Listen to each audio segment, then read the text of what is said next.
Oh my gosh, TikTok, it's time to rock. It's Andrew here from the 5150 show, and it's my pleasure, ladies and gentlemen, to introduce to you guys Tye, all the way from the United States of America. Most of you who are going to be watching the show with us live will know him, but he's going to tell us a little bit more about him, just in case you guys don't know who he is or where he comes from, because that's what we're going to be doing on this show. And if you guys want to know why there was a bit of a time lag there at the start before we went live, I was trying to decide what intro video to play, whether we were going to play the British Electric Blues intro or the 5150 show intro. So that's why we had the delay time. But it's my pleasure, brother, to introduce you, and please say hi to everybody here. Hey, Andrew. It's a pleasure to be here. After watching so much of your content, so many of your shows, I'm just so pleased to be here. And you're right. You and I first met in this YouTube community when I was co-hosting a show with my dear departed friend Dave Nesdahl, and I'm happy to be here. Awesome, and it's our pleasure, obviously. So, just to give you guys a bit of an update on why we are only here with one host. Please, everybody, send some prayers and some positive thoughts out to Brad, who is unfortunately getting over COVID. So that's why he can't be here. His voice is shot. So he may join us in the chat, and obviously Hoss, who is a co-host with us, is busy gigging in the weekends now. So we're going to be probably doing more middle of the week stuff with Hoss while he's recuperating from the weekend gigs, Tye. So but if you guys have any questions, please, for Tye in the chat, we're just going to keep this informal. We're just going to have a bit of a chat and Yeah. bit of a catch up and talk about a couple of things. I see some Yeah. familiar faces in Me too. the chat, and we'll do a shout out soon. But what's really important, I suppose, is making those connections. And as Tye said, I met Tye when I first started watching Nez Says and was blown away by the content that you and Dave Nesdall were producing, the in-depth analysis and opinions that you guys were giving about guitars and your experience obviously resonated with what we try and do here, because that's what we Yes. do. So Yes. you guys did a fantastic job with that. Oh, thank you. Thank you. A lot of work went into that, but it was a lot of sweat equity that was done with a smile. I mean, Yeah. when you get to work with someone as high caliber as Dave Nesdahl, you give as much as you take. Really, I mean, he was so generous with all of his knowledge and understanding, and he was innately curious, because he wanted. Hello, Cameron Brown. Cameron Brown, one of my modern day guitar heroes. Um, Dave was so curious about everything that I was doing, about so much that all of his friends were doing, and how he could learn from that. Oftentimes all of us looked at him as the source of knowledge and expertise. But one thing that made Dave brilliant is his constant desire to always learn, and he was always seeking more knowledge and more expertise. And there's not a day that goes by that I don't think about him, that I don't miss him. And Godspeed, Dave Nesdahl. Oh, good on you, Tye, and I think that's one of the great things about our community, Tye, is that we're going to, especially if there's a connection with Dave Nesdall, we're going to talk about him. And here in our part of the world, here in New Zealand, honoring and remembering the people that make those connections for you when you're alive today is a really, really important thing. It's part of what we do before we begin any process. And Desiree, if you're watching this show, we obviously we keep you in We our love thoughts you, and prayers, and Desiree. it's, Yeah. yeah, and it's nice to see that she's sharing some of Dave's previous posts on social media. That's always a treat. But one of the things Yep. that I really loved about Dave, especially with his guitars, Tye, is that you could never box Dave Nesdell in. If you thought you had him sussed, he'd pull out a guitar, you know, that, and it's like, and then he'll talk, and then you think you've got him sussed again, and then he'll talk about something, and it's like, oh my, wow. That's right.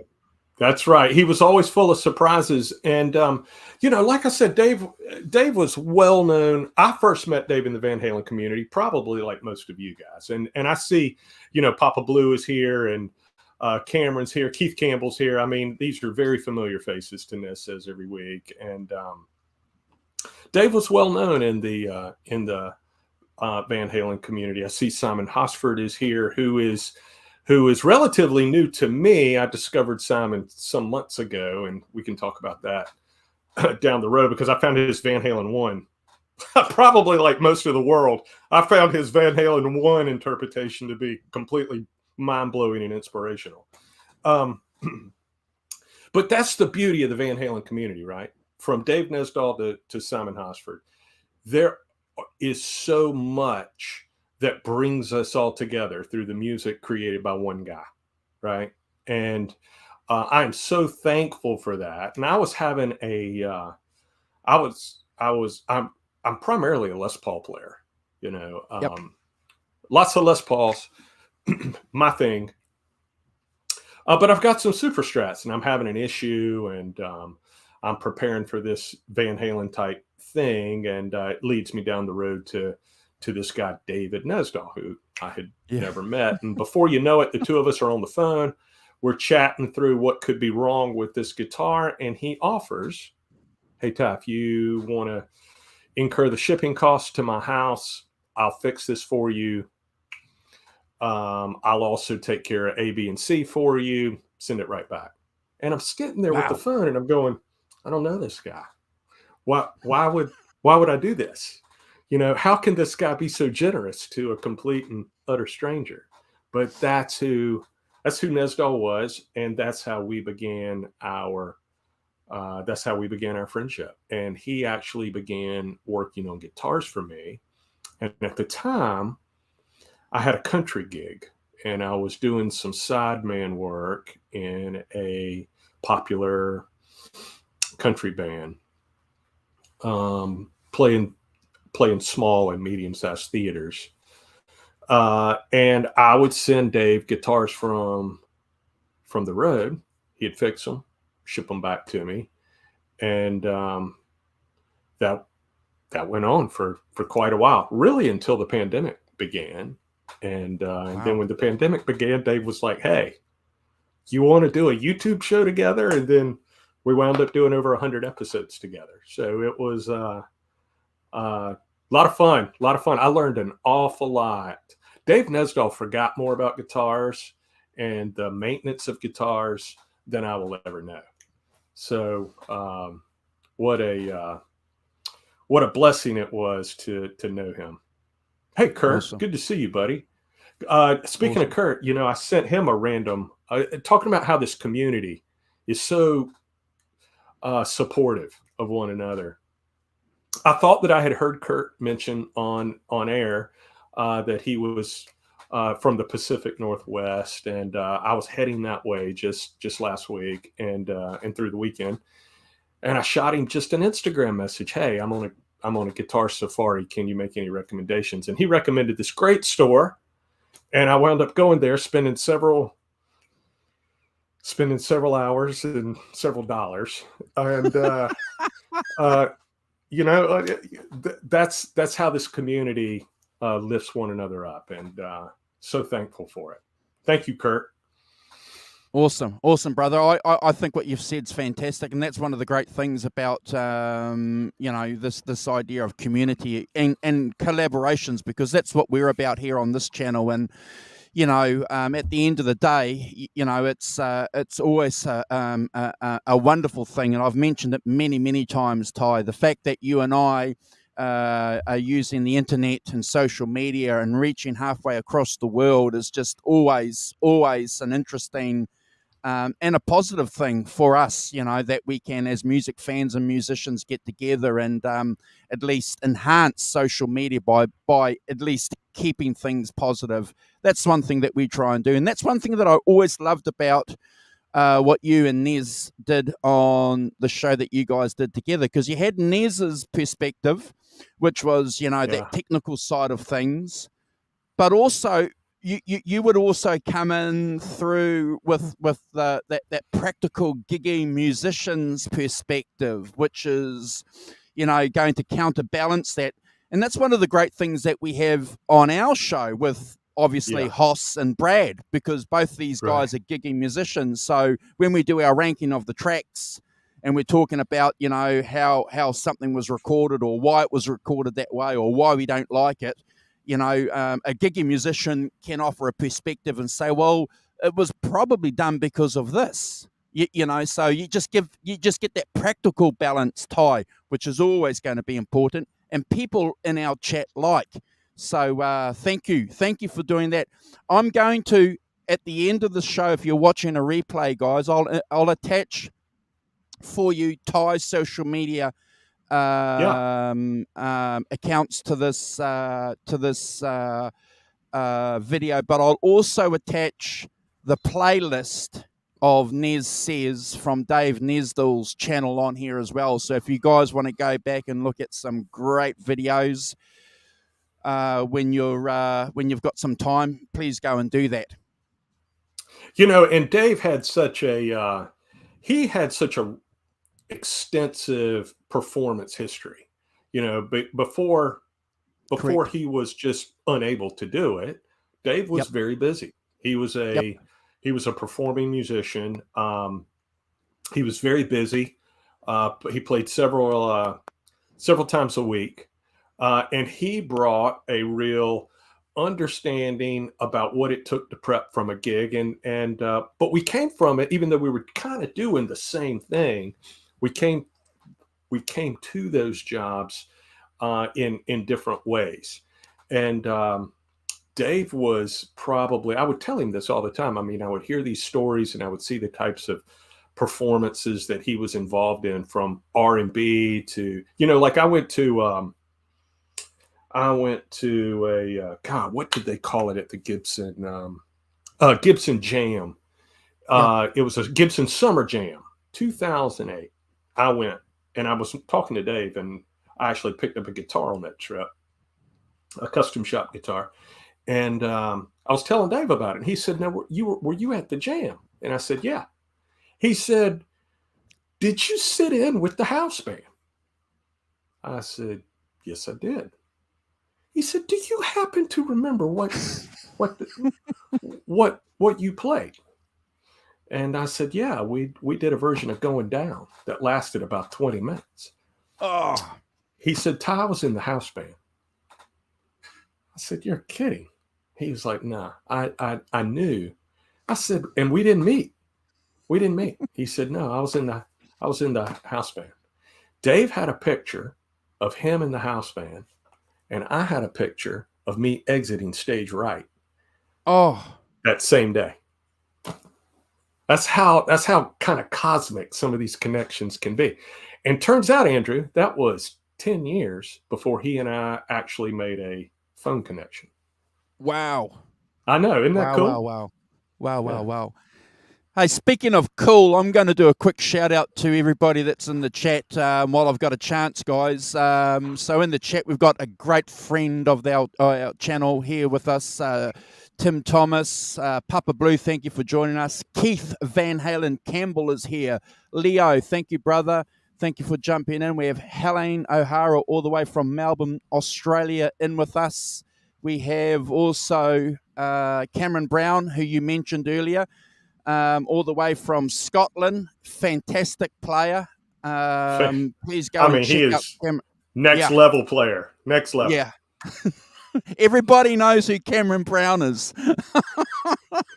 Everyone is inspired by Cameron Brown, for sure. Absolutely. And he's a young hot guitar player. Go and check him out. Johnny Heartbreaker. Rest in peace, Nez. Fantastic, Johnny.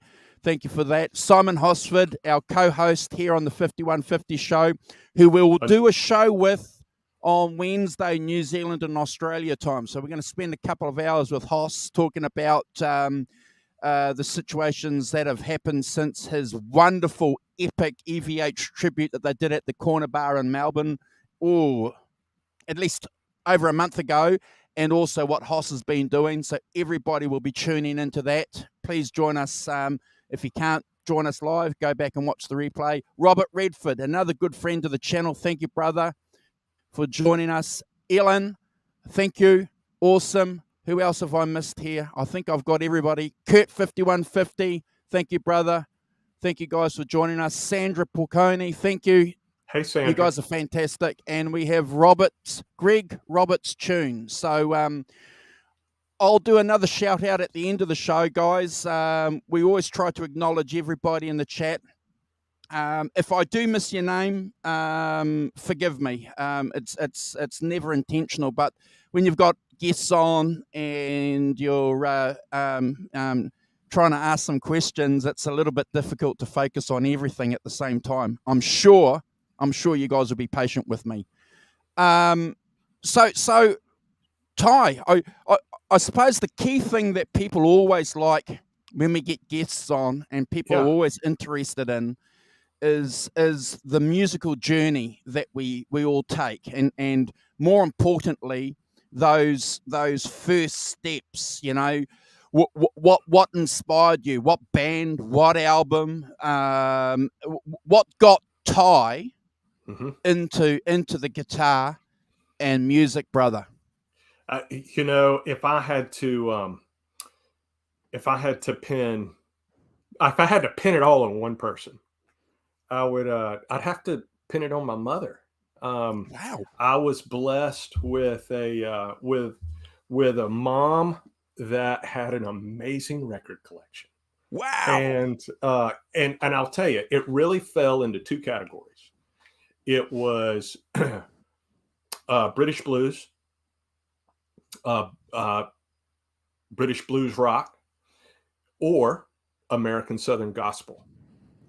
And that's really the upbringing. I'm in the southeastern United States, and so gospel music is the fabric of who we are as a culture here in the Southeast. And my mother had lots of cool British records. The Beatles.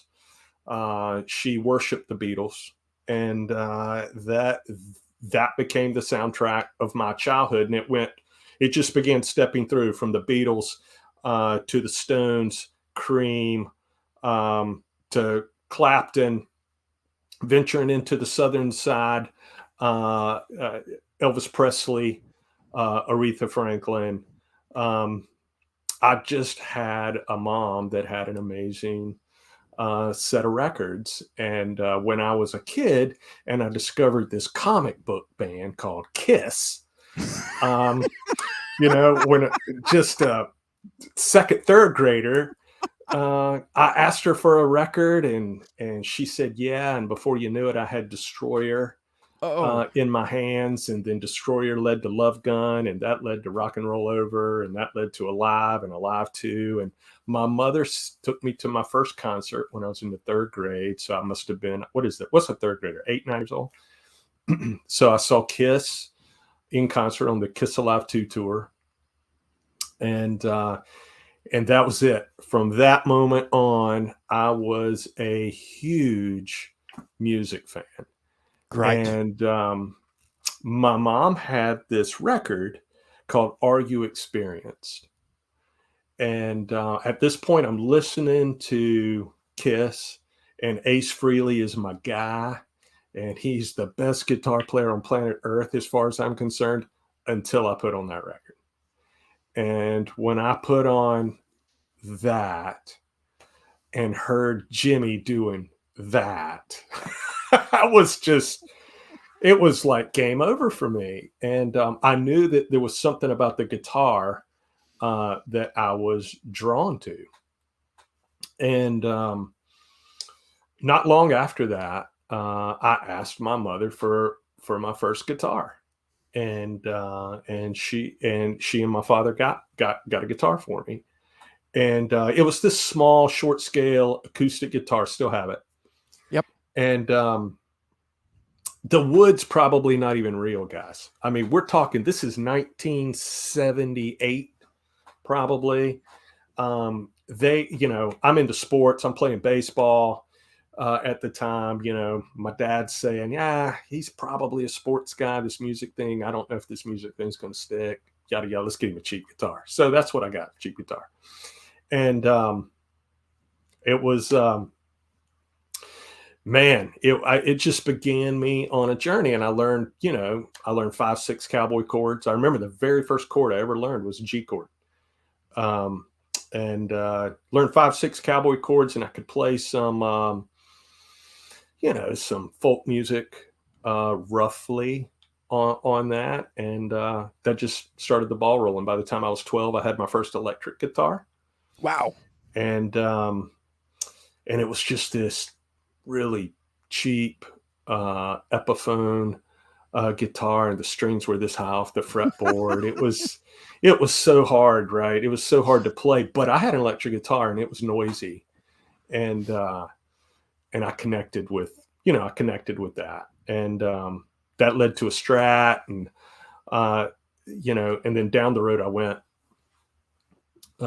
Incidentally, I got my first Les Paul, which was a Les Paul Studio. Y'all remember those? Those were pretty smoking guitars. Yes. I got a Les Paul Studio, and that led me into what I really wanted in the 80s, in the mid 80s. So I discovered Van Halen in the early 80s. There was a group of brothers. They're still some of my best friends today. Yep. They had this record by this band called Van Halen, and when my buddy Scott dropped the needle on that, and I heard that for the first time, I mean, mind blown. It was Running with the Devil, and it blew my mind, and I couldn't believe it. And I had not had that experience since Hendrix. I was already playing a little bit of guitar at that point, and I just wanted to do that. And it led me down to the Strat that I just mentioned. And I really wanted and as that decade, kept going by 85, I really wanted a pointy headstock guitar. Sure. And couldn't afford one, couldn't get one. They were, I mean, at least in this part of the country, demand was so high, they were so expensive. I mean, $1,500 might as well have been 15 million, because I didn't have either. And and I couldn't have it. But the guy in a music store, older guy, and he was in a working band that was kind of popular here in my area. He said, you don't want that, man. You want this. And he picked up a black Les Paul Custom. He said, this is what you want. Wow. No, I don't want that. That looks like something. That looks like something my dad would play.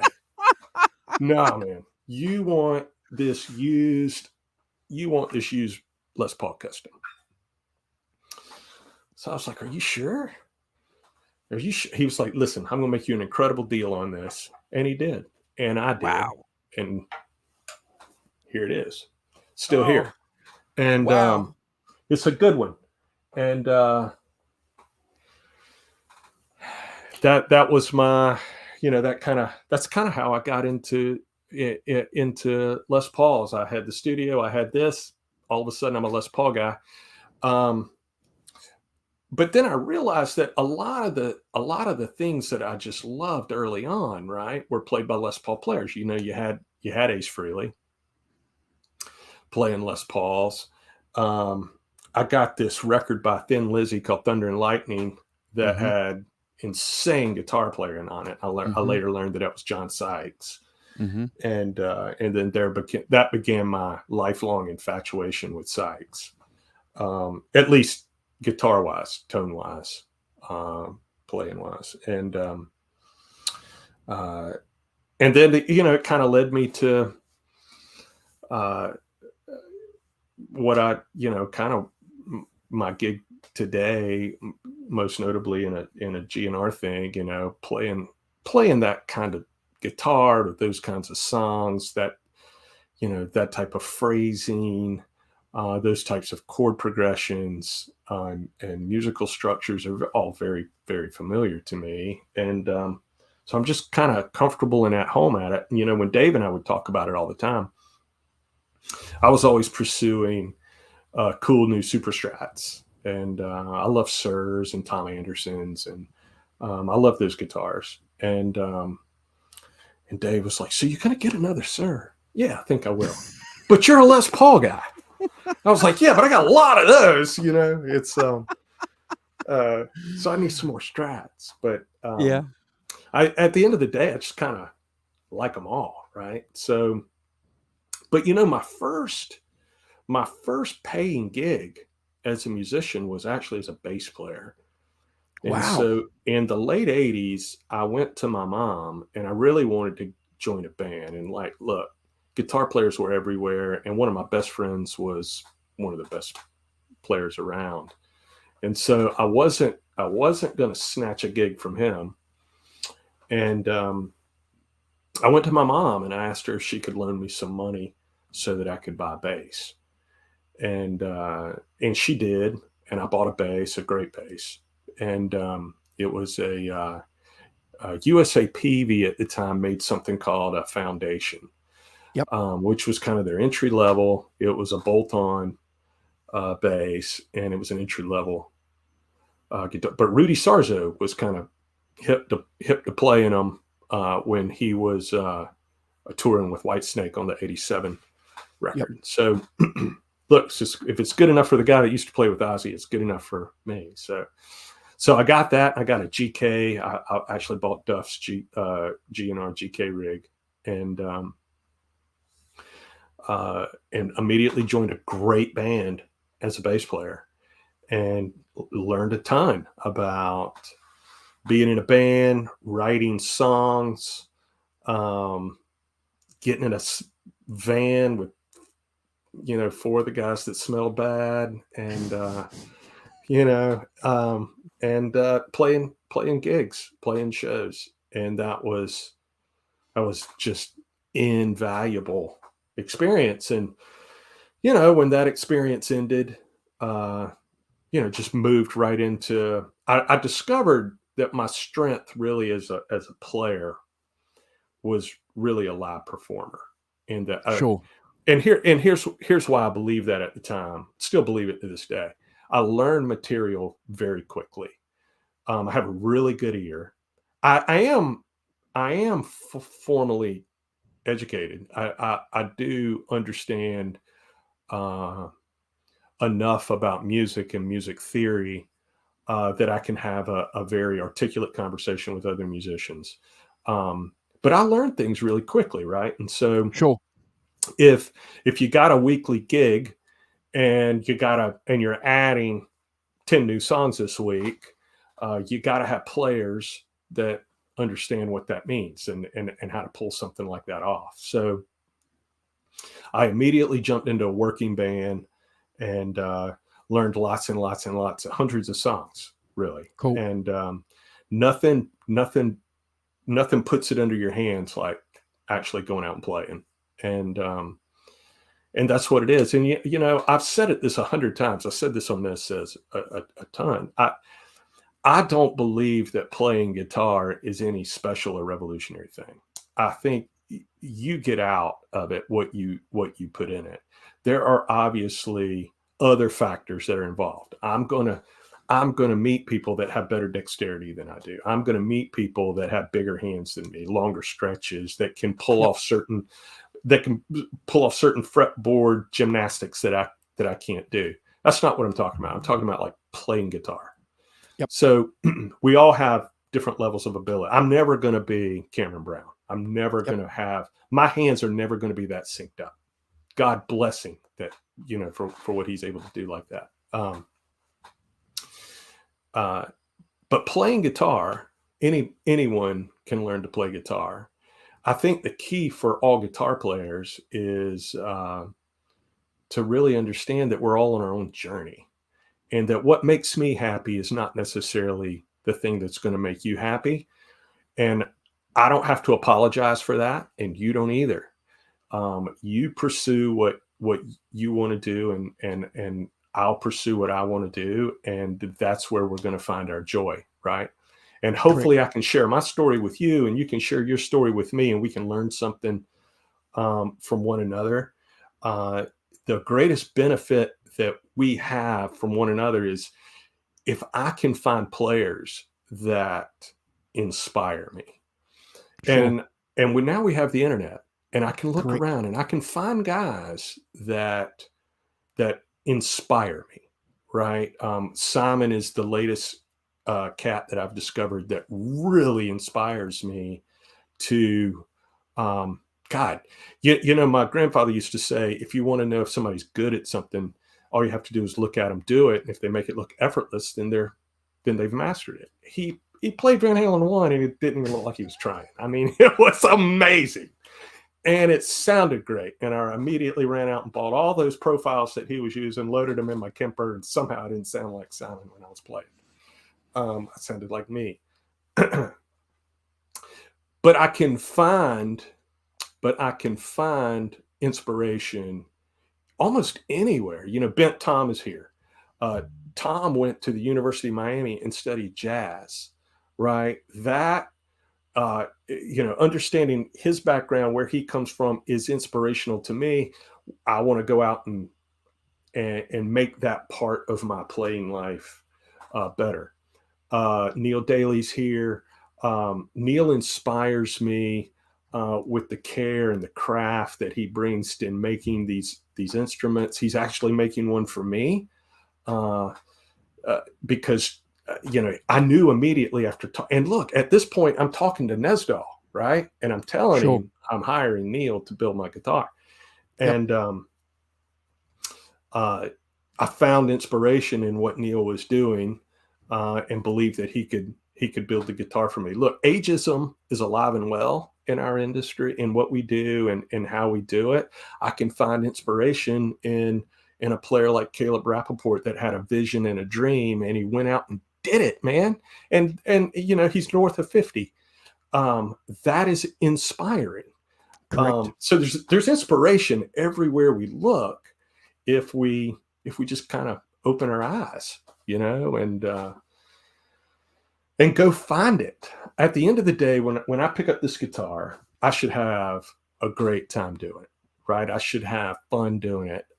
If I'm gonna pick a guitar up and do a tribute, if I'm gonna do a GNR tribute gig, I know that I'm not playing Sweet Child exactly like you did. I'm gonna try, and it's gonna get really stinking close. But at the end of the day, I'm not him, I'm me.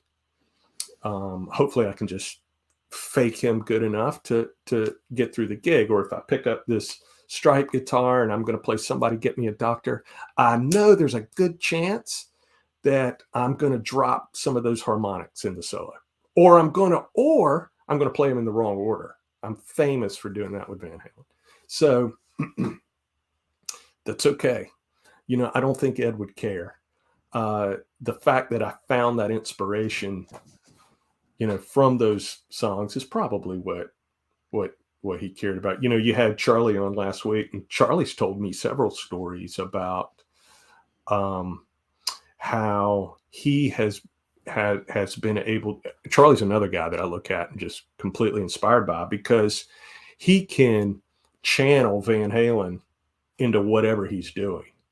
You know, he's got it dialed into Liquid Charlie enough for him to be able to execute in an original, compelling way. So I'm I get tuned into players like, listen, when I listen to players like Nuno Betancourt, there's a lot of Van Halen in that. You can hear a lot of influence there, but there is no question he has his own voice, right? I mean, he's his own guy. I get turned on by that. Wow. People ask me all the time about Slash. They're like, what do you? I get this question sometimes, usually from very accomplished players. I will give some lessons, and I have been paid to jump on the internet and show people how to play Guns N' Roses solos, and I'm cool with that if that's what you want to learn. But I've had guys ask me before, like, a guy that's been playing as long as you, what is it about Slash that you're into, right? Like, what is it about his playing? He's not the most technical player. And I always kind of disagree with that. I've seen him play live a lot. The most recent was just a few months ago. And I stood on the side of the stage and watched Slash and the Conspirators with my dear friend Larry Mitchell.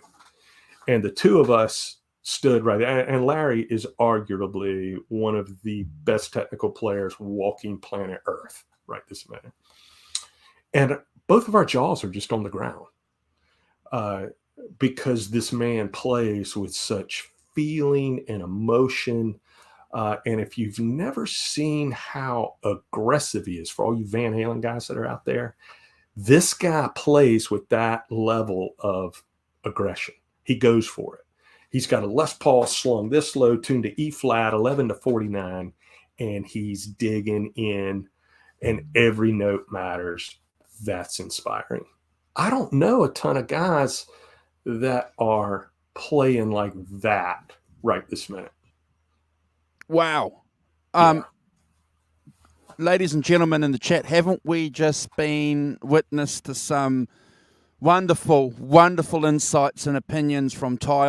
I'm kind of blown away by what you've just said, Tye. So I've got a couple of questions. I find it. Sorry if that was long-winded. I just kind of kept going. No, that's what you're here for, brother. Trust me. And this is what people are watching our show for. And we've got a lot of people that have jumped in. And I'm not going to say hello to you guys because you guys know all who you are. So hang around. We'll do a shout out at the end. But there's a couple of interesting things that you just said, Tye. The connection between, say, Clapton and then your discovery of Jimi Hendrix. And then obviously, pivotal point, and a lot of music fans and guitar players here in the chat especially will resonate with what you've just said. And then we all have clearly that defining moment when we heard Van Halen, Eddie Van Halen. And we've done lots of shows where just the world was a different color after hearing Eddie Van Halen. So personally, the same thing happened to me. And so it's wonderful to hear, obviously, that connection and experience with you. One other connection I want to make at the end of that decade, and it was a revelation for me. I had a good friend of mine who was working in a record store, and I've said this story on our show a couple of times, and he said, "Come in and listen to this." And this is before the official release of Appetite for Destruction. And he played the first notes of Sweet Child of Mine. And that's a point in history for me, like hearing Eruption, Tye. When I heard those notes on that song, when that album was released, it was like, holy cow. It was, I remember just being giddy and dizzy for days, and then I bought the cassette and I just listened to that cassette like a lot of us right through. And we knew instinctively back then that we were listening to a masterpiece.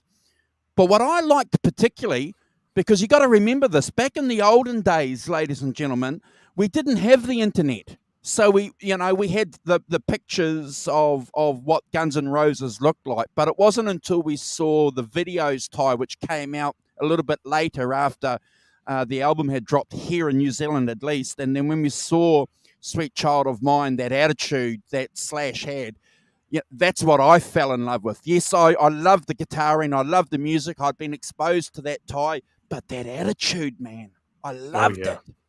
Yeah, you can't really replace it, right? And then it there's no substitute for that attitude, I guess is what I'm trying to say. And then Simon makes a point that when you dig in and really start learning Slash's bits, Yep. that they're unreal. Uh, he had this image, right, when Appetite came out of a Keith Richards type guy, Joe Perry kind of guy that was just shooting everything from the hip. But Simon's right, when you start sitting down to learn that material, and you learn that when he's in the key of A minor and he goes to that 5 chord, and all of a sudden that 5 chord becomes a major, an E major, and he's playing harmonic minor over the 5 chord, you understand that there's a musical sophistication going on that just didn't really exist in a lot of the more pentatonic based blues rock. And so Simon's right. When you start digging into things like that, or like Welcome to the Jungle, it's got outlines of these E9 arpeggios that kind of lead into the main solo. Again, that's kind of Gary Moore stuff. That's Michael Schenker inspired. There's something deep going on musically there. And then with every record the man seems to write, that level of that level of musicality just seems to get deeper and wider. So there's really a lot going on back there. Kind of like this. This blows people away too. Like I've had a conversation with several people. Like, you take something like Sweet Child of Mine, and everybody wants to learn it, and you ask most players that play it, well, what do you play? And you know what? It's this chord progression, but I'm playing this E minor pentatonic, E minor, E natural minor thing on top of this chord progression. Technically they're wrong, even though they're playing the right notes. It's actually written in D mixolydian. There's which, note wise is the same, can be the same thing. So they're not totally wrong, but it's a different musical approach from the artist, right? It's how he approached writing those particular solos. And that's where a lot of the magic in his playing is, in the actual composition of it. And that part I find very, very inspiring. No matter, I have this running joke that if I never hear Sweet Child of Mine again, it'll be way too soon. But in all seriousness, I love playing that song every night. I mean, it's a great song, and there's a lot to unpack from a guitar standpoint there. Yeah, and it's a classic, and the story behind it just being like a warm-up jam, the intro, and Axel having that wonderful air going, I hear something here, and then, crafting a song. It's wonderful. This is why biographies are so important. And one of the key things for me about Slash was reading about how, they tried to focus him in towards like a Hendrix or to a Clapton clone, or being inspired by. And he was saying very clearly, very early on, no, Jeff Beck is my man. So the fact that Tye's talking about these melodies and these chordal approaches that Slash instinctively does is clearly, obviously, if you want to track back, something that, Beck had been doing for how many years, Tye? It is such a good point, because my son is learning how to play guitar. He's 18 years old, and he's a young guitar player. And he recently discovered Jeff Beck, and he came to me and he was like, "Who is this Jeff Beck guy?" And I was like, "He's an alien. That's who he is." I mean, have you ever heard anyone be able to bend notes in a mode better? Jeff Beck's got to be one, and Lukather's got to be two. I mean, you've never heard two guys do it better. Tom made a good point just a second ago. Some players don't prefer not to use a lot of technique all the time. It sounds more authentic. There's a lot of truth to that. My guitar teacher taught me early on. He said, learn to sing, learn to play what you sing. So he used to make us audibly sing notes and play what we were singing, so that if we were in an improv situation, Oh, wow. he would ask us to put our guitar, in our lap or roll the volume off or whatever if we were standing, and he would say, okay, what are you playing on top of this? Sing it. Don't try to play something. Don't just immediately go to some scale to improvise on top and blow our minds with how quickly you can play 7 notes in a row. But instead, sing the melody that you want to play on top of this progression. He'd play the progression. He'd ask us to sing it, right? He'd stop the progression. He'd say, all right, I'm going to play it again, and you play on top of it. He'd play it again, and we would try to play what we were singing, to the point where you would see him, he would encourage us to sing and play at the same time, which isn't crazy. You saw Hendrix do it. You saw Stevie Ray Vaughan do it. You've seen Clapton do it. You saw Albert King do it. I mean, you saw some of the greats themselves, do this technique. A lot of jazz musicians do this. Tom could speak better to it than I can, but a lot of jazz guys do that now. And the ability to be able to do that, I found is a critical skill. When I was talking about one of my strengths is being able to learn a lot of material, I think that skill helps me to learn this type of material. Interesting that you should say that, because I want to thread this back to what Liquid Charlie was saying when he was on our show last week. He said that he'd been going through, because he wanted to understand the mechanics of being a vocalist for himself, not to be a vocalist, but to understand and approach how that was going to work and how he can replicate or take lessons from that back into his guitar playing. So, interesting connection. Interesting. Yeah. And, look, I thought Charlie was a little too hard on himself too, a little too self-depreciating in his vocal ability. I've written him before and said, look, he sent me a video once before he posted it, and he was like, hey, I want you to see this. And the guitar playing is always so good, right? So that just becomes kind of table stakes for all of his videos. And I wrote him back, and I was like, that voice, man, that voice. And he got, he was like, yeah, okay, cool. What about the guitar? Yeah, but it's the voice. The voice is so good, and it just continues to improve. I mean, awesome. He's one of those that can just kind of do, he's one of those that can kind of do what he hears in his head. And I think that's why he's got this unique style now, that's obviously influenced by Eddie, but it's all his own now. Charlie owns that. Awesome. We've got Brad in the chat, and he's saying, hi, everyone. He agrees with you, Tye. Slash is amazing. And the reason why we know that is because Brad plays in a GNR tribute band, Appetite for Destruction himself. So, good. When we go on this channel, ladies and gentlemen, and rank the tracks, and this is something that we've been planning, we're going to have Tye here, and we'll have Brad here, and we'll be ranking the tracks on Appetite for Destruction. We can't wait. It'll be interesting. We'll probably have to break that show into two, because there's going to be a couple of other people I know who want to be part of ranking that album, because it's a fundamental album for a lot of us. And the fact that we're talking about these connections with Slash and threading it back is always amazing.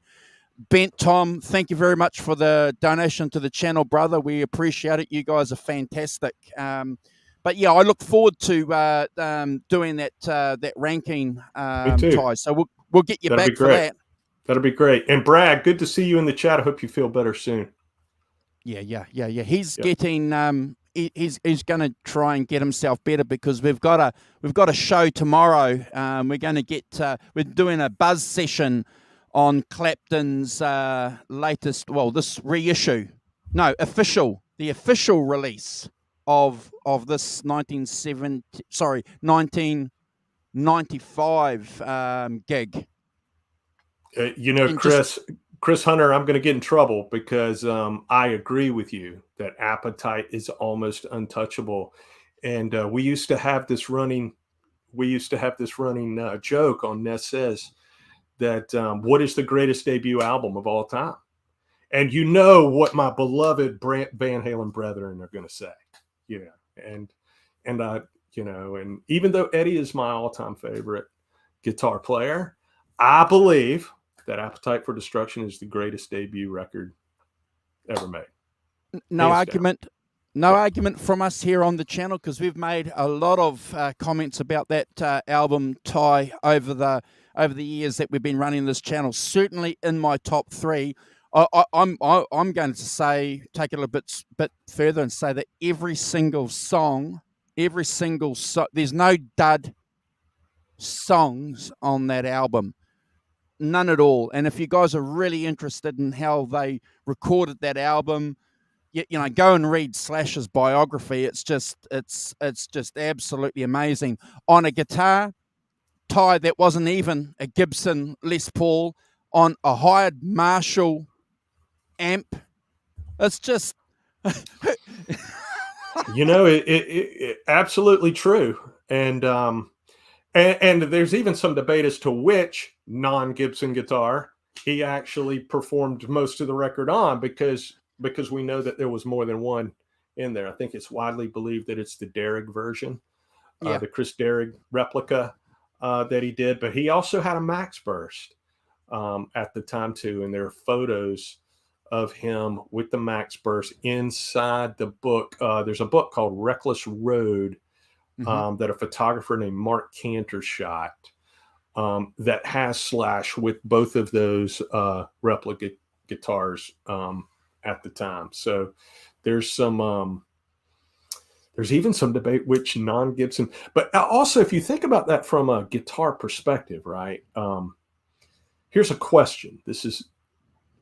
Did he single-handedly breathe fresh life into the Gibson brand? Correct. When he walked out onto the scene? Correct. 100%. Yeah, I mean, I believe he did. 100%. When you consider in the late 80s, everybody was playing Super Strats or Strats, and this guy comes out with this low slung Les Paul type style guitar reminiscent of Jimmy Page. And it was like, wow, and you got to remember too that Led Zeppelin, and we've said this before, in the 80s, they weren't a popular band for a lot of people,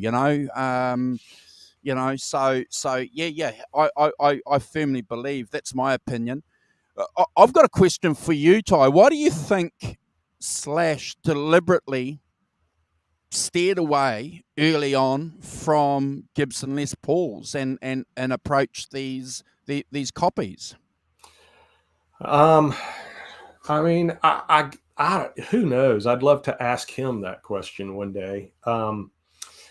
I would have to assume, and this is nothing but one man's assumption, I would have to assume it had to do with probably the quality of what was happening there. If you think about it, during that time, Fender nor Gibson were really produced. It was not their golden years.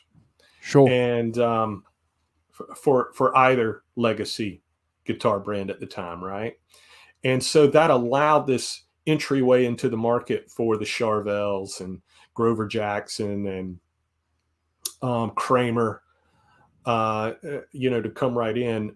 I do believe you had guys that said, you know what, when it comes to recording rock and roll, these bad boys record rock and roll, right? I mean, that's the sound of rock and roll. This right here through some sort of Marshall Plexi, there's your sound of rock and roll. And so there was still a desire for the Les Paul. And I think that there was an opportunity where you had Max or you had Derrig along with many others, stepping in and building replica guitars. If you think about it, the infatuation with these guitars, why are we still playing designs that were done 60 years ago? Haven't there been plenty of innovations made in this industry since then? but these guitars appear on our favorite records. This is the sound. This is the sound I want. I mean, that's what I want to hear. I want to hear the Beano sessions, right? So I want that tone. I want that woman tone. I love the sound of Appetite for Destruction.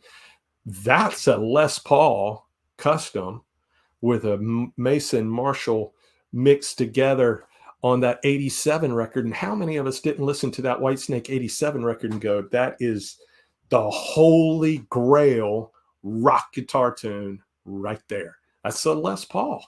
I mean, it's we covet that. We're still kind of chasing all of that today.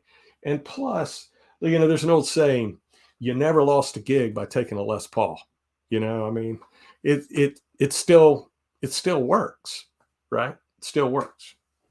Yeah, I just want to share a quick story, and obviously, if anyone in the chat wants to jump in, and I'm going to end it with a question for you, Tye. So, I've never played professionally in my life. I've played in bands with guys, and we've just mucked around, and we've played at weddings and stuff like that, and funerals, and at wakes.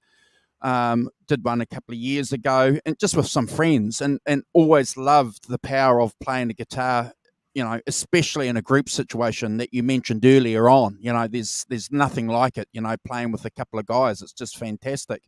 And I always had Les Paul copies, over the years. I could never afford a proper Les Paul up until 2019, Look at that. That's nice one. But I have to say to you, if you'd given that to me 20 years ago or 30 years ago, I wouldn't have appreciated the guitar, because I never had these other guitars to get to this guitar. Does that make any sense, Tye? Oh, it makes perfect sense. Yeah, makes perfect sense. And I think that my journey with the Les Paul, as accidental as it was, I went after a pointy headstock guitar, couldn't afford one, wound up with a secondhand Les Paul instead because nobody wanted it in the music store. Somebody made a comment a minute ago that they couldn't give them away in '87. That's absolutely true. But man, thank goodness all of that kind of worked out, right? I mean, my very first Marshall that I got at the time was my very first Marshall that I got was a JCM 800 combo, 212 combo, and it just I did not love that amp simply because it didn't sound like my records. Why? Because I wasn't in an environment where I could really jack that volume so that it could sound that way. And I remember when I moved on from that amp and I went into the JCM 900s, everybody said I was crazy. Wow, you're so crazy. You're going to that 900, but I loved the 900. I think I might be the only guy. Well, me and Dave Navarro, we were the only two guys that appreciated the 900s.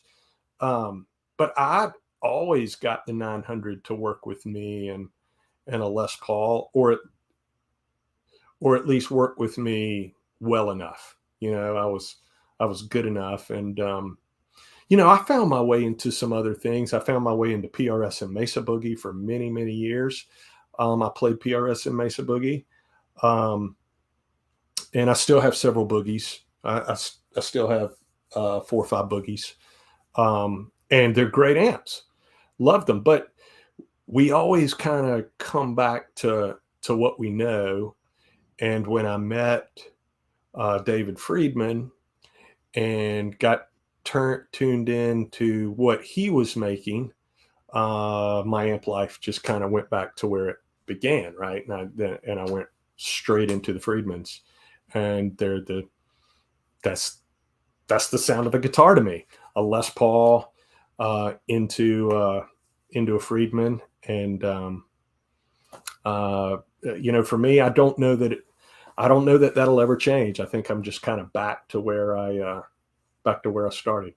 Now, when I play live, I kind of, Brad and Simon and Tom and all these guys that are in the chat that play out, you know, a lot of places now don't want cabinets and everything on stage. They certainly don't want 100-watt tops showing up. So now we're loading the profiles into Kempers, and playing that, which, you know, which has its place, and has a purpose. And I'm not totally, my Kemper sounds great. I'd rather be putting that through a cabinet and having fun that way. But, you know, Kempers and Helix and Axifex and now the Head Rush and the Quad Cortex, they all have a place for a guy that wants to play out. Awesome. And if you're not playing out, there's no reason for you to buy these big amps, to be honest. The digital stuff has gotten so good. It's interesting that you just mentioned Friedman, because a couple of the cats in the chat early on were, especially Chris Hunter, a fellow Kiwi, mentioned your Friedman's behind you, and Bent's asking a question here. So do you want to tell us a little bit about your Friedman journey? Because, you know, that's what we're about. And do you want to share that, and we'll present you and you can talk about that. Is that okay? Yeah, I'll talk about these. So I was into boogies for a long time, and was very happy and comfortable with my boogie world. And I play a lot of gigs with a guitar player, a really dear friend of mine, Jay. He made it a couple appearances on Nez Says, so some of you guys might remember him. Jay's a gigging musician, and he's got an exceptional ear for tone, and he's an amp guy. He tries everything. And we're playing one time, and he shows up with a BE100, and I was like, "Holy smoke! What is this?" And I knew who Dave Friedman was, as because I knew about the Marshes, and I knew about the mods. And here's his own thing, the BE100 plugged in, and I was like, "Holy smoke! This is a game changer." So this is a BE100 behind me right here. I tend to pair it with a cabinet, this cabinet or a cabinet like it, which is a V30 and a greenback mix cab. I really like that combination. But most of the time I'm using this guy. This is a 50-watt small box. Wow. Fantastic amp. Any Marshall fan that's looking for an initial entree into the Friedman world, I would always recommend a small box 50. And in true Tye Price fashion, I waited for my buddy Jay to get a small box first. And then we're playing gigs, and he's always showing up with better tone than me. You know, eventually you're going to evolve. And he was playing through a small box for a long time, and I was like, God, that's it. I got to get a small box. And so I took this small box. I took this from him. This was his. Yeah, I got that. I bought that from him. And then I have a pink taco right here, which is a really early version of Dave's EL84 fire breather. Wow. Beast. It's a 20-watt amp, and this is an amazing amplifier. This is a very low serial number. I think it's inside the first 30 that were produced. Really, really great amplifier. In fact, I've seen some video recently of Phil X using one of these, and I've got one of his amps. Too, which is very similar to this right here. But yeah, this little 20-watt Friedman is pretty fantastic. In fact, the very first time I plugged this in, I had an Eventide going through the loop, playing a Super Strat through this, and it was just boom, immediate Van Halen. So wow, you Ed heads out there, don't sleep on this, and they're pretty affordable, especially when you compare them to some of the newer 5150 5150 stuff. I saw a Van Halen tribute recently that had a very talented player, young guy, like 19 years old. Really, really outstanding guitar player. He was playing through a small box 50. Wow. And he was boosting it. He was boosting it with, remember those, Tom, help me. What were those yellow Boss pedals back in the day? OD1s? What were they called? Were they super overdrives or something like that? Yeah. Do I It's have the one laying on the floor? separatist. No, I'm Yeah, you know thinking what I'm of talking the. about? The old ball, Yep. and he was boosting it with that. Yep. Sounded amazing. He was crushing the early Van Halen stuff. And Johnny Heartbreaker's right. You know, Phil probably demoed the Pink Taco in those videos. If you look at some of the live stuff on his Instagram, I think SD1. Thank you, Jeff. Or OD1. Yeah, there it is, Tom. If you look up Phil's Instagram, you'll see him playing some Wow. Pink Taco lately. They're great. They're great. Don't sleep on those amps. They're really good. So, what are you using then when you do your GNR tribute? All right, so this is my number one when I do that tribute. This is a all right, so I had here's a funny story. So I had an older standard, older Les Paul standard, 2010, I think, and I kind of gave it a Jessica treatment, right? Like his 87 standard.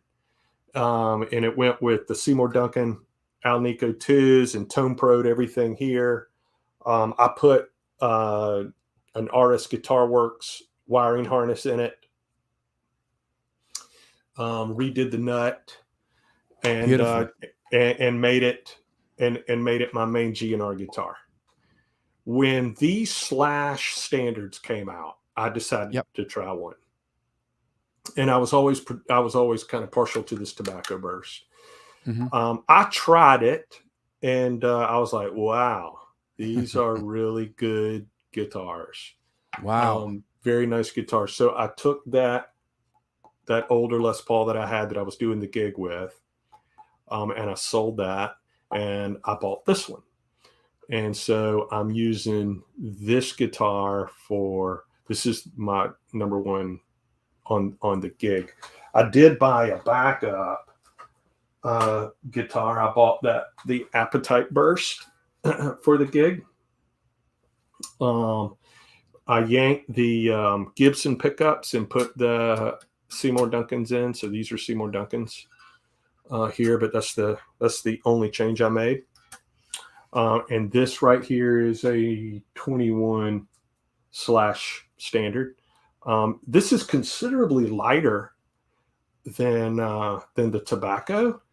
But you know, they all kind of have their own thing a little bit, but the Tobacco, I think, just sounds better. There's a little more bite to it. So that's why the Tobacco is my one. And then, to be totally honest, Andrew, on the gig, I would say 90% of the time I'm using a Kemper. I'm using a non-powered Kemper rack with y'all all know what the remote control looks like. It's a okay. So have you got it there? Have you got it there? I've got one. Yeah. I got to unplug it. So most of the time with I haul that with the Kemper, and I have patches set up for I've got maybe 5 different patches set up. Like Jungle has its own patch, Civil War has its own patch, because Jungle's got the delay and stuff in it, right? Sure. So Paradise City's got its own patch because there's an octave pedal involved toward the end. But for the most part, it's a standard. The patch that I use, say, for Night Train, is the patch that I use for 70% of the night. And it sounds good. I bought them online for like $20. I bought all those profiles for like $20. This is not a commercial for the guy, but the guy's name is Top Jimmy, Jimi, Top Jimmy Profiles. Yep. and I bought them from him for like $20, and I played gigs with him. I also bought his, for all you Van Halen nuts. He's got the Van Halen patches that I bought for my Kemper that sound, man, they sound amazing. I think they sound great. And because I'm a John Sykes nut, I bought his Sykes patch and I bought his George Lynch pack, and they all sound great. They're really easy to work with live. And so here's what I do is I take the Kemper. Most of the time I'm running in-ears. So I send my Kemper to front of house in stereo. Yep. And comes back in the ears. So it feels a little different as a player, but it works and it sounds great. And I'm front of house. Every front of house loves me, and I'm their best friend. And nobody's ever telling me to turn down. But if there is a gig, in driving distance and we can put cabinets on stage, then this guy will go with me and I will play it. I have God, do you remember when I do the Guns N' Roses thing? Do you remember the Mesa cabinets that they made? They were oversized slant cabinets and they were loaded with V30s. I've got so many hours. I've got one of these cabinets that has so many hours on it that it sounds amazing. It's just broken in. It sounds great. And so I'll take this small box with that cabinet. I have a little small pedal board that's got obviously a wah pedal, an octave, a delay, a carbon copy that I use for jungle. I got a little Boss DD3 that I use for some solos, and that's really it. And a chorus pedal for Paradise City. So that's and I use MXR, one of the little blue ones that Eddie used to have on his board actually. And that's it. The Slash gig is not a gear heavy gig. It's in the hands. Yeah. So when you're in your Guns N' Roses tribute band, so give us a bit of an idea. How long do you guys gig for? What the amount of songs that you do? Give us an idea about the sets. Do you do backup vocals at all? I don't. Only because I do sing though. That's how I get a lot. Actually, that's how I get a lot of my other side guy work, because I can sing. It's usually the deciding factor. Actually, it's not my guitar playing. It's usually the guy can sing. Yeah, let's get him. But on the Slash gig, because Slash himself doesn't sing, my character doesn't sing on stage. We don't use anything but a piano track. So everything is live, but we don't travel with a piano or a keyboard. So we do track that. So November Rain gets tracked and so forth. So, but that's it. We don't track any background vocals. Our other two guys, our Izzy and our Duff, they sing, and sometimes our Steven Adler sings as well. So how long do we play? Most sets are about 90 minutes. Sometimes we'll stretch them out to 2 hours. If it's a corporate gig or a private party, or they're paying us for 2 hours, then we'll stretch it. There are staples that are in the set that are there every single time we play, and you know what they are. It's Jungle, it's So Easy, it's Night Train, it's Paradise City, it's Rocket Queen, it's You Could Be Mine. It's all the songs that are there every night. And then sometimes we will put songs in that we like. We got to play Brownstone every night, but Out to Get Me is a fun song to play, and sometimes we can be overindulgent and play that. The problem with doing that is sometimes you have to drop something that otherwise other people would like. So do you have a favorite one? Can you narrow one song down that's your favorite, and do you have one song that you conclude your set with, or is that something that's fluid that you guys change? We always finish with Paradise City. Okay. Because we're not very creative, so we always just finish with the same song. My favorite song to play is probably Night Train. Wow. I don't like opening with it, to be honest. I'd rather open with It's So Easy because that's a song that look, you walk out on you walk out onto the stage, you're in character, you're kind of doing your thing. Selfishly, I like having the first song to settle in. Okay. I like having that to kind of acclimate. So if my mix isn't right in my ear, I can get that fixed. Or if I don't like where the remote is, where relative to where this light is, I like having that first song to kind of settle in. When you go out and open with a song like Night Train, there's a lot going on there. So most of the time I like opening with something like, It's So Easy. Occasionally we'll open with You Could Be Mine. But our singer loves opening with Night Train. I always try to talk him out of that. Rocket Queen, Keith, is one of my favorite songs to play. One, I love the groove. And two, I play the slide solo. So I've seen a lot of tribute guys play, which they've gotten really creative with the way they'll do that. And they'll play it with a wah pedal. And forget the slide. They'll just play it I with a love wah that pedal. breakdown. I love that Yeah, breakdown. but I'll play it with a slide, and I think I like it. I like that break, and I like to play it. And look, there's a little bit of showmanship involved with all of it, right? So, and I like playing it with the slide on top of the board. Wow. I mean, because the guitar's slung kind of low, so Yeah. it looks cool when you do it. And yeah, so I love playing Rocket Queen. So I'd love to ask this question. So you're playing at a corporate gig, and you're having your first break.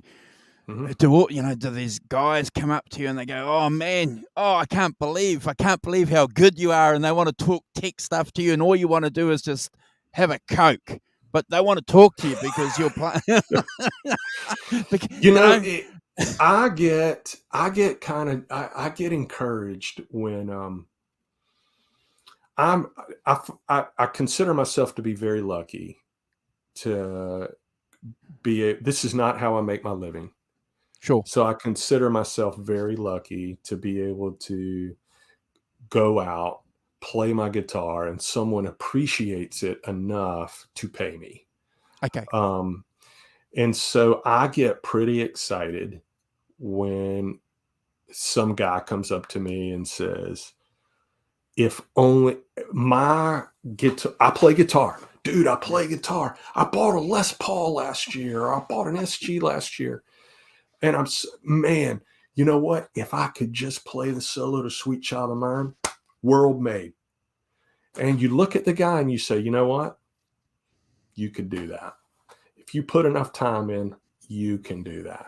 Because that's the absolute truth. Correct. And I get pretty excited. About that. If I am living proof that if I can do something as silly as putting on a wig and a hat, you can too. It's not, it's not anything life-changing or world altering. It's just kind of, it's just kind of fun. It's kind of fun to be a character and just play these songs that you love. Back in 1991, when you're blasting, Illusion, through your Pioneer car stereo. It's cool. Yeah. Man. Yeah. And isn't it interesting and wonderful though that we still get turned on by going to live gigs and seeing, and I mean this respectfully, seeing a tribute band, in your local area, with friends that or work colleagues that it's just, so much better than just going to a disco, with I some guy. love Yeah. And I love seeing these tribute guys, Andrew, where you just tell that they have put so much time in it. That they've put so much effort in it to get the tone right, to play the song correctly, to entertain you. Most people hear with their eyes, right? So they want to be entertained, and they put so much effort into it. It's just so nice to go to a place like that and sit back and with a beer and watch them play for an hour, 90 minutes, and appreciate all the sweat equity they've put into that entertainment for you. It's gratifying for me, and I find I get turned on by that. I get inspired by that. Awesome. Chris Yeah. Hunter's got a wonderful comment here. Modern day and age, the drummer and bassist, etc., get the girls. Guitarists get other guitar players wanting to geek out at question time. So yeah, absolutely. I get Chris. I get a ton of that where I usually get some disappointment from fellow players that come up and realize that I'm not playing through a real amp. So I usually get some disappointment there. And then until we talk about Kemper and what Kemper can do and how Kemper can help, and I don't get paid by Kemper, just so you know, I bought that. So Yeah. But yeah, so we'll talk about that. Most of the time, guys are interested in the guitars, and you tell them, look, man, they're just get same guitar you can buy if you go to Guitar Center tomorrow. I mean, they're not custom shop or anything. They're great Les Paul standards, and they sound great and play great. And if you're into that, go get one and have some fun. I mean, but yeah, always get tons of gear questions, but you'll have guys that want to take photos of your gear or actually, all right. So we played a gig, and we did the gig, had a conversation with the guy, and at the end of the night, and he wanted to know about the patch. He was like, he came back to the second gig that we were playing, and he was like, all right, so I want to know about the patches. And I was like, here, jot your email address down. Wow. He jotted his email, and I just sent him my patches. And I told him have fun. I mean, I saw Tony in here a minute ago. I hope he's still here. Hey, Tony. I love Tony. The last time I saw Guns N' Roses live in Raleigh, North Carolina, my wife and I drove to Raleigh, North Carolina to see him. And I was lucky enough to be able to have dinner with Tony and Charles. And we sat down and had dinner together and saw the show together. It was amazing. Do you use a Strat much? Well, I have a Strat that I use primarily on the country gigs that I do, and this is my main Strat right here. This is that is a maple neck, believe it or not. Wow. It's roasted. This is a custom shop, 56 Tomateo Stratocaster with a blend knob, so that I can blend the tone into bridge, which is a really super cool mod. Yeah. That you can get for about $10.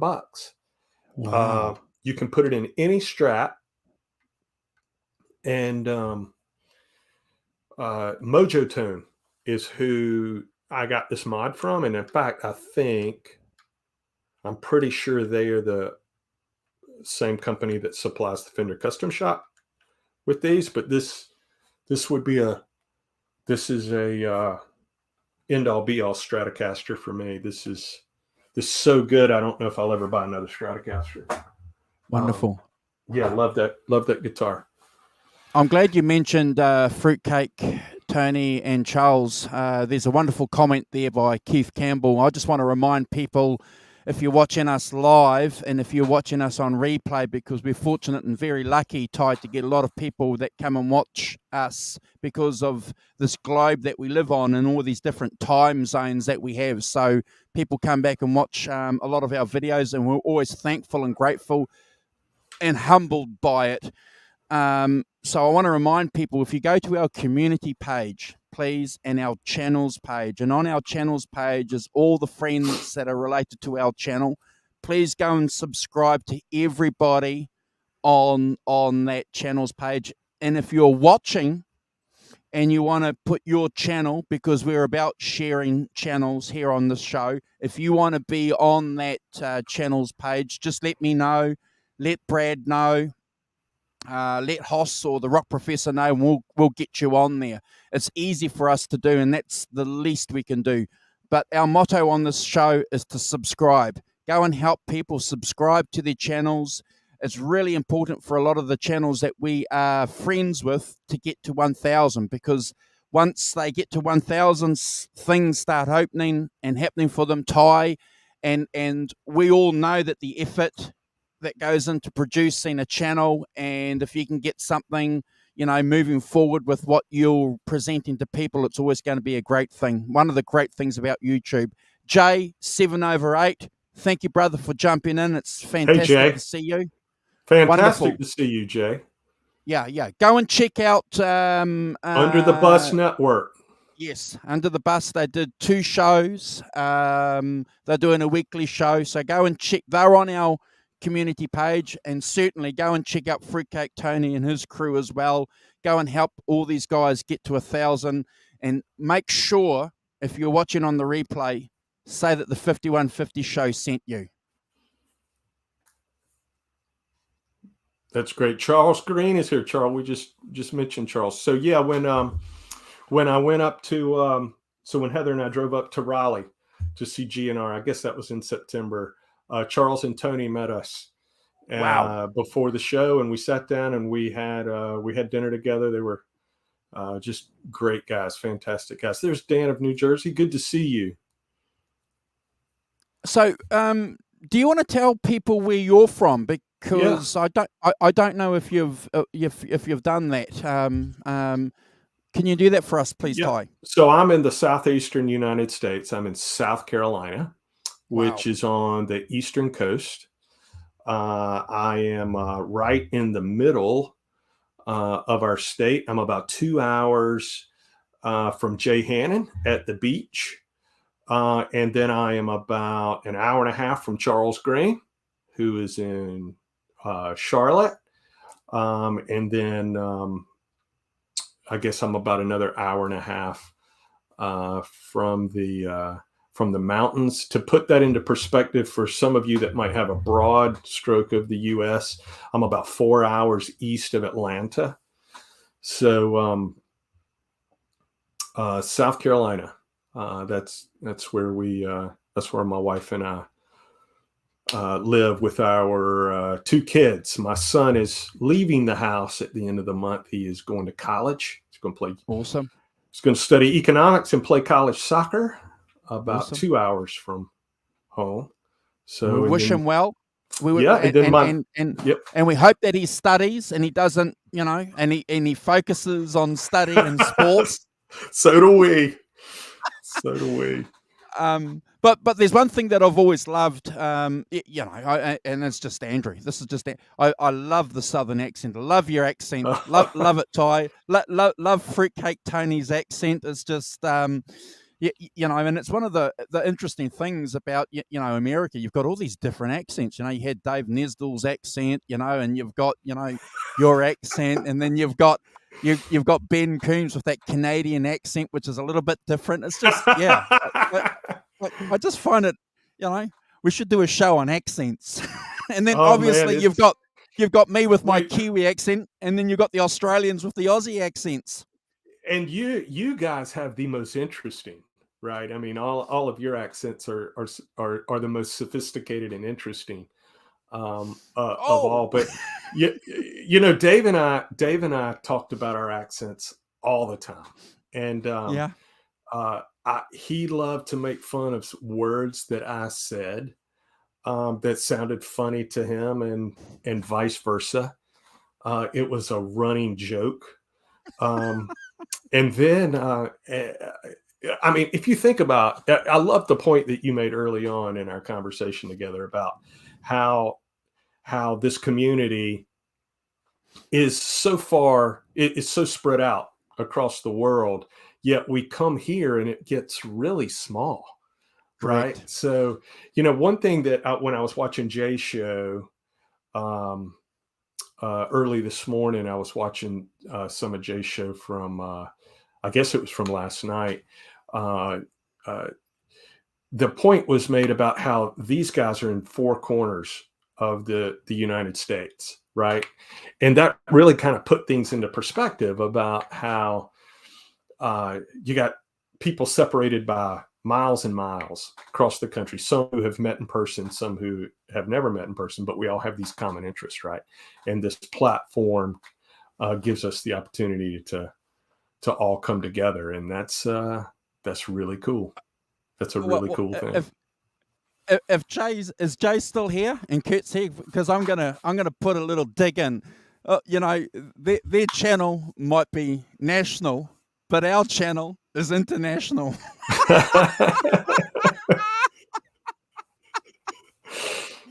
Tone is a word. Tone is a word that Nestor used to just wear me out on.